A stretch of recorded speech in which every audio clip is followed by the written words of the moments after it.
In the heart of a remote Nigerian village, where red dust clung to the air and the sound of birds often replaced school bells, lived a young boy named Ifeanyi. His life was marked by struggle, yet his spirit burned with something unbreakable. Ifeanyi came from a very poor family. His parents were small-scale farmers who worked tirelessly under the sun, earning just enough to feed the family on some days, and nothing at all on others. There was never money for shoes. His school uniform was passed down from his older cousin, and it hung loosely on his small frame, patched in too many places to count. Yet, every morning, without fail, Ifeanyi would rise before dawn.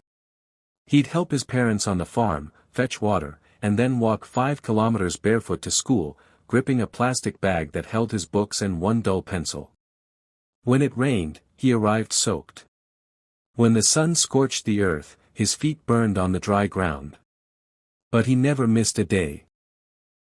Even when he was chased out of class for not paying school fees, Ifeanyi didn't go home.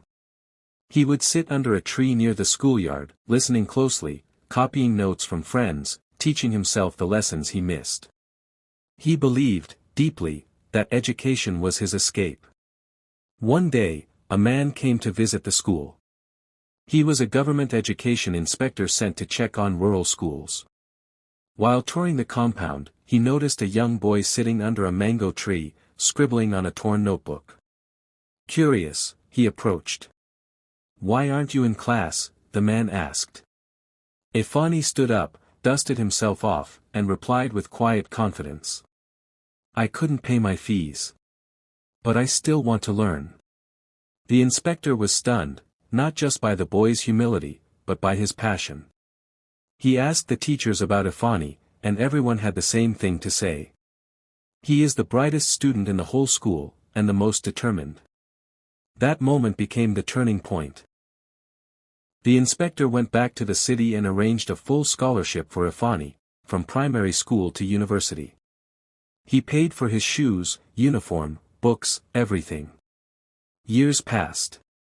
Ifeanyi didn't just excel, he soared.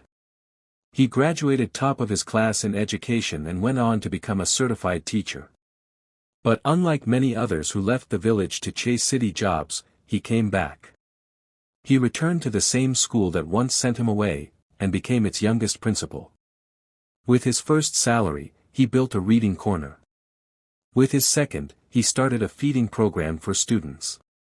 Eventually, he raised funds to renovate the school, hire better teachers, and provide uniforms and free books for the poorest children. Today, in that same dusty village, hundreds of children go to school with shoes on their feet, food in their bellies, and hope in their hearts, all because one boy chose not to give up. Moral of the story: where you start doesn't determine where you'll end up.